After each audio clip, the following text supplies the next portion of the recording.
پہلا فام تو مولا علی کا ہی لیا، کیونکہ وہ امام وقت ہیں۔ ابو داؤد ترمذی ابن ماجہ میں حدیث ہے، علیکم بسنتی و سنت الخلفاء الراشدین المہدیین، تم پر میری سنت اور میرے خلفاء راشدین کی سنت لازم۔ تو مولا علی خلیفہ راشد ہیں، ان کا فام یہ ہے کہ المصنف ابن ابی شیبہ میں یہ حدیث موجود ہے کہ مولا علی رضی اللہ تعالیٰ عنہ قنوت نازلہ پڑھا کرتے تھے اور کہا کرتے تھے اللہم علیک بمعاویہ و اشیائہ، اور عمر بن عاص کے بارے میں بھی اور ابا سلمی کے بارے میں بھی کہ اے اللہ معاویہ اور اس کے شیعہ کو تباہ و برباد کر، عمر بن عاص اور اس کے شیعہ کو تباہ و برباد کر، ابا سلمی اور اس کے شیعہ کو تباہ و برباد کر۔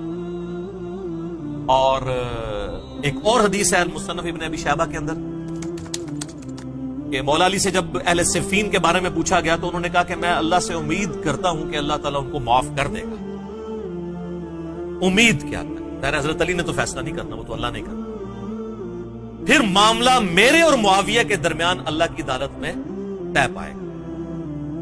تو یعنی اس لیول تک کہ حضرت علی اتنی ٹالرنس شو کر رہے ہیں کہ اہل صفین کی معافی کے لیے بھی تیار ہیں، لیکن حضرت معاویہ کے لیے نہیں، کہ چونکہ وہ سرغنہ تھے نا، یعنی انہوں نے ایک پارٹی کو جو ہے وہ لیڈ کر کے تو خلیفہ برحق کے خلاف ٹکروایا۔ تو یہ بات بھی یعنی سمجھ آنے والی ہے۔ تو یہ پہلا فارم ہو گیا جی، یہ پہلا ریفرنس تھا جو اس حوالے سے ہم نے ڈسکس کیا، دو احادیث سیدنا علی کے حوالے سے۔ دوسرا ریفرنس جی سیدنا عمار ابن یاسر کا اپنا فارم، جن کے بارے میں صحیح بخاری میں آتا ہے کہ عمار کی زبان کو اللہ نے شیطان سے محفوظ کر، یہ صحیح بخاری میں ہے۔ تو عمار سے پوچھ لیتے ہیں، عمار بن یاسر کا آپ حضرت علی کے ساتھ کمٹمنٹ کا لیول دیکھیں، 93 ایئرز ایج ہے، جنگ صفین لڑنے کے دوران اس وقت 93 کے تھے، وہ 37 ہجری میں شہید، 93 سال، بڑی عمر ہوتی ہے۔ تو عمار بن یاسر کا فہم سنن الکبری البیہقی میں موجود ہے۔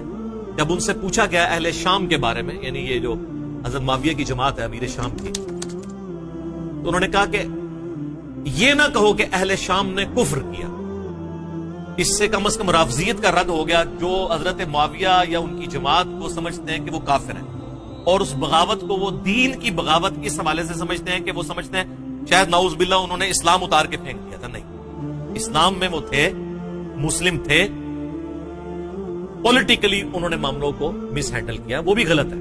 اس میں عمار بن یاسر کیا کہتے ہیں، یہ نہ کہو کہ اہل شام نے کفر کیا، بلکہ کہو انہوں نے فسق کیا اور ظلم کیا۔ فسق کہتے ہیں گناہ کبیرہ کو۔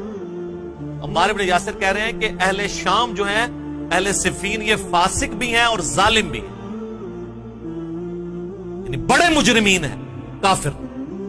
بس یہی میرا عقیدہ ہے جو عمار بن یاسر کا، ہم اس سے آگے نہیں جاتے۔ تو آپ بھی مہربانی کریں ادھر تک پہنچ جائیں۔ لہذا اہل صفین کو فاسق، ظالم، مجرم، باغی، دوزخ کی طرف بلانے والے، یہ سارے کے سارے الفاظ بالکل جسٹیفائی ہو گئے۔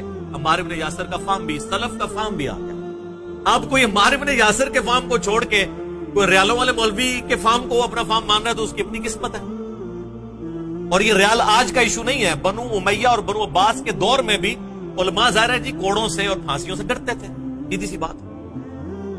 تو یہ دوسرا ریفرنس۔ تیسرا ریفرنس ایک تابعی کا، میں اب سٹیپ وائز آ رہا ہوں، پہلے خلیفہ راشد، پھر صحابی، حالانکہ صحابہ میں اور بھی کئی فارم میں بیان کر سکتا ہوں لیکن میں اس کو سکپ کر رہا ہوں آج، مال نہیں، ورنہ وہ ٹاپک اور طرف چلا جائے گا، وہ پمفلٹ میں موجود ہے سارے۔ اب آ جائیں تابعی کے اوپر۔ صحیح مسلم میں حدیث ہے 4776، ایک تابعی ہیں عبد الرحمن بن عبد رب الکعبہ۔ عبد الرحمن یعنی وہ تابعی ہیں، وہ کہتے ہیں کہ میں خانہ کعبہ شریف میں داخل ہوا، صحیح مسلم 4776، ایک کہانی شریف، تاریخ شریف نہیں سر، سب احادیث شریف چل رہے ہیں۔ تو یہ مولانا شریف نہیں ہے، مسلم شریف ہے 4776۔ کہتے ہیں میں نے دیکھا کہ حضرت عبداللہ بن عمر بن عاص خانہ کعبہ کی دیوار کے ساتھ ٹیک لگائے ہوئے ہیں اور لوگوں کو احادیث بیان کر رہے ہیں، اور اس میں وہ ایک حدیث بیان کر رہے تھے کہ اپنے امیر کی اطاعت ضرور کرنی ہے جو تمہارا حکمران ہے، اور اس کے اوپر ایمفسائز کر رہے تھے۔ تو اس شخص نے عرض کی کہ حضرت یہ باتیں آپ نے نبی علیہ السلام سے خود سنی ہیں؟ ان کا ہاں، میرے کانوں نے سنا، میری آنکھوں نے حضور کو دیکھا اور میرے دل نے آپ کی بات یاد رکھی کہ امیر کی اطاعت کرنی ہے ہر حال میں۔ تو انہوں نے کہا کہ آپ کے چچا کا لڑکا معاویہ، یعنی یہ چچا زاد لگتے تھے نا، حضرت معاویہ اور عبداللہ بن عمر بن عاص، عمر بن عاص کا جو بیٹے تھے، وہ تو ہمیں کہتے ہیں کہ ہم آپس میں ایک دوسرے کا مال حرام طریقے سے کھائیں اور آپس میں ایک دوسرے کو ناحق قتل کریں، جبکہ اللہ قرآن میں کہتا ہے سورۃ النساء نمبر 29 کہ حرام طریقے سے ایک دوسرے کا مال آپس میں مت ہڑپ کرو اور ایک دوسرے کو قتل مت کرو۔ آپ بتائیں اب ہم اللہ کی مانیں کہ معاویہ کی مانیں؟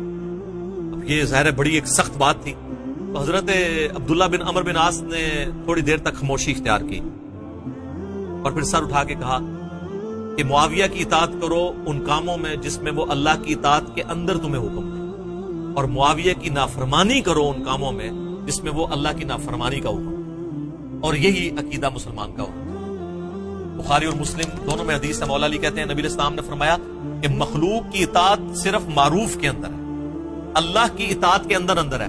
اگر وہ اللہ کی اطاعت سے باہر کی بات کریں گے پھر ان کی اطاعت نہیں کی جائے گی مخلوق۔ یہ اکثر بولے پوچھ رہے ہوتے ہیں جی میری ماں کہتی ہے بھی داڑھی نہیں رکھنی ہے تو اب میں ماں باپ کا حکم مانوں؟ یہ وہ بندہ ہے جو ماں باپ کے کہنے پہ کبھی دہی لینے کے لیے بھی دکان پہ نہیں جاتا، اس داڑھی کے معاملے میں ماشاءاللہ لمحہ پہ جاتا ہے۔ اب میں والدہ کا حکم مانوں یا اللہ کا؟ ایڈا پول ہے۔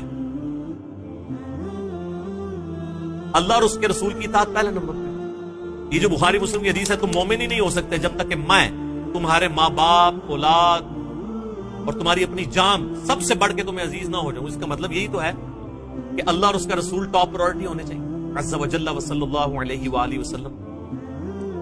تو یہ جناب فہم آ گیا ایک تابعی کا، اور ساتھ صحابی کا فہم بھی آ گیا، عمر بن عاص کا، ان کے بیٹے کا عبداللہ بن عمر بن عاص۔ یہاں پہ ایک میں مدنی پھول آپ کو، یہ اکثر جو یہ بات بولی جاتی ہے نا، الصحابۃ کلھم عدول، صحابہ سب کے سب عادل ہیں،